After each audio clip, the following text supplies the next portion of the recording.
Скандалозни тврдења на Веселка Тончева, член на Бугарската академија. Во својата најнова книга тврди дека македонците од Голобрдо, Албанија се бугари. Нивните традиции, говорот, обичаите, сето она што е карактеристично за жителите на Голобрдо било бугарско.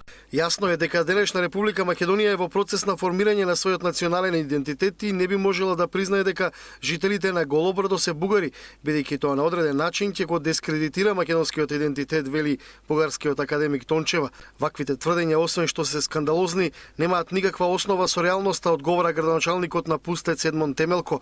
Ова, вели тој, не е единствениот обид за бугаризирање на македонското малцинство во Албанија. Ние сме свесни и ние сме жив нишан на земјината топка за постојана македонската нација. Сите македонци од Голобрдо знаат дека тие се по патот. Македонци немаат врска со Бугарија и со бугарската нација. Голобрдо е област во Албанија каде живеат околу 8000 македонци, претежно во услови на сиромаштија.